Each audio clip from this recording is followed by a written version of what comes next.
Teman-teman, untuk di sore hari ini bersama saya Dimas Wadi menemani pendengar hingga jelang ke pukul 17 waktu Indonesia Barat. Untuk di kesempatan sore hari ini kita akan bincang terkait dengan mengenali kebencanaan. Tentunya bagaimana secara dini kita harus mengenal jenis-jenis bencana. Kita akan bicara dengan Prakirawan BMKG Aceh, Bung Zakaria Ahmad.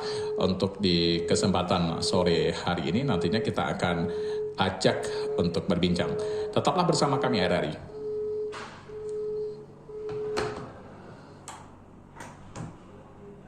Dengan Bang Zakaria Ahmad. Bang Zakaria. Ya, Assalamualaikum. Waalaikumsalam warahmatullahi wabarakatuh. Bang Zakaria bisa mendengarkan suara saya dengan bagus, Bang Zakaria?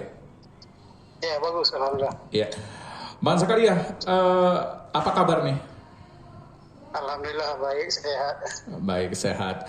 Nah, secara umum mungkin bisa disampaikan Bang terkait dengan kondisi cuaca hari ini untuk wilayah Aceh bagaimana? Ya, memang kita Aceh khususnya sudah di puncak musim kemarau ini ya. Ya tentu saja hujannya sudah sangat berkurang dan lebih sering cuacanya cerah dan cerah berawan. Sehingga ini membuat sangat rentan terhadap terjadi timbulnya titik-titik panas di sejumlah kabupaten di Aceh. Ya. Baik. Dalam fase masa kemarau ini yang terpantau di BMKG dalam beberapa hari terakhir ini, di mana saja yang sering timbul titik panas nih, Bung Zakaria? Untuk hari ini ada 9 titik, itu 6 titik di Aceh Tenggara, kemudian 3 titik di Aceh di Subu Salam. Dan sebelum-sebelumnya sering juga terdeteksi di Aceh Tengah dan Aceh Selatan. Bang Zakaria, ketika sudah adanya titik api atau hotspot ini, apakah sudah ada terjadi kebakaran di sana atau berpotensi nih, Bang Zakaria? Kalau titik hotspot itu belum tentu titik api ya. Tapi kalau titik api itu sudah pasti hotspot. Ya, artinya begini, bisa juga ketika suhu udara di suatu daerah tinggi, maka oleh satelit dia tidak bisa membedakan antara titik api dengan titik panas. Gitu deh. Jika sudah ada titik api ini, apa harus dilakukan masyarakat? Mungkin harus dilakukan pemadaman oleh pihak-pihak terkait ya, seperti pemadam kebakaran, dan juga dibantu oleh kepolisian ataupun oleh TNI gitu. Oke. Bang Zakaria, kita berbagi ilmu, berbagi edukasi karena Anda berada di BMKG mungkin punya ilmu yang lebih nih. Kita paling sering terjadi itu bencana jenisnya puting beliung, habis itu badai. Nah, sebelum kebencanaan ini, dari tanda-tanda alam daripada kondisi siklus udara, apa yang jadi tanda-tanda yang mudah untuk dikenali oleh masyarakat ini, potensi-potensi yang akan terjadi bencana? Untuk masyarakat supaya lebih waspada ketika di suatu daerah mempunyai lapangan yang luas, kemudian ataupun hamparan luas, di mana di pagi hari itu cuacanya panas, kemudian anginnya tidak ada, pergerakan angin tidak ada ya. Ini menandakan bahwa di daerah tersebut sudah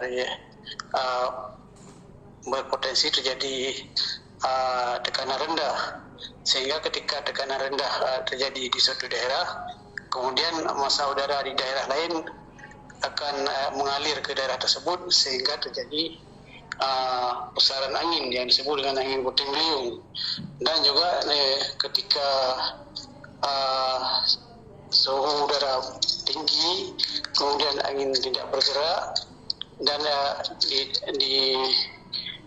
tambah lagi ada tumbuhnya awan hitam yang berbentuk seperti bunga kol ya, tinggi, menjulang tinggi dan cepat pertumbuhannya. Ini menandakan bahwa awan CB yang bisa juga berpotensi terjadi hujan es, puting beliung, angin kencang.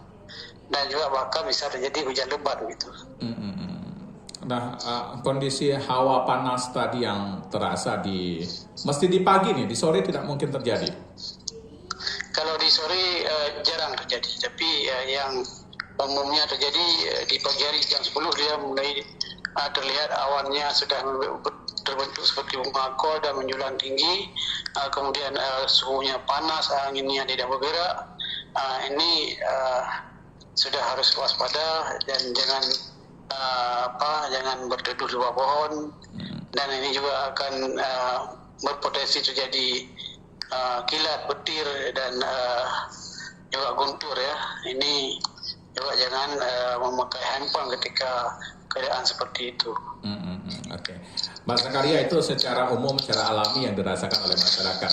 Kalau BMKG sendiri bagaimana mendeteksi wilayah-wilayah ini yang berpotensi terjadinya puting beliung, badai dan juga kawasan hujan? Ini dideteksi melalui satelit atau pergerakan-pergerakan angin ya? Kalau yang lebih akurat dengan radar cuaca, namun radar cuaca itu sangat terbatas jangkauannya.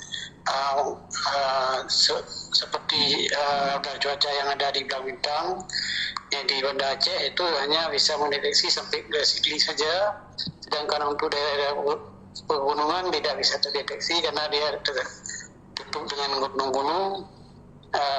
Kemudian juga Sabang dan sekitarnya wilayahnya sangat terbatas itu yang dapat dijangkau oleh radar cuaca. Harusnya di Aceh itu ada 3 radar cuaca, namun belum bisa dipenuhi itu ya. Di mana saja nih Pak Zakaria yang dibutuhkan radar cuaca untuk Aceh? Di Aceh Barat, mungkin di Aceh Tengah satu lagi, karena bisa supaya lebih merata atau di scan-nya itu lebih semuanya untuk wilayah Aceh bisa terscan gitu. Oke, baik, di tengah masa puncak cuaca musim kemarau, mungkin Bang Zakaria ada pesan-pesan yang ingin Anda sampaikan kepada masyarakat agar terhindar dari kondisi bencana dan juga cuaca ekstrim. Silahkan Bang Zakaria. Baik, kami selalu menghimbau pada masyarakat supaya tidak membakar hutan dalam membuka lahan, karena di musim kemarau ini kita tahu bahwa hutan-hutan sudah mengering, apalagi hutan gambut yang sangat mudah terbakar. Ini dapat secepatnya meluas ketika ada percikan api, kemudian terjadi kebakaran dan sangat cepat meluas karena di musim kemarau juga anginnya di Aceh lebih tinggi daripada angin di musim hujan ya, karena ini kita memasuki angin baratan juga begitu. Oke. Baik, terima kasih Bang Zakaria telah bersama kami RRI untuk di kesempatan sore hari ini. Selamat menjalankan tugas kembali. Selamat sore, Assalamualaikum. Waalaikumsalam warahmatullahi wabarakatuh.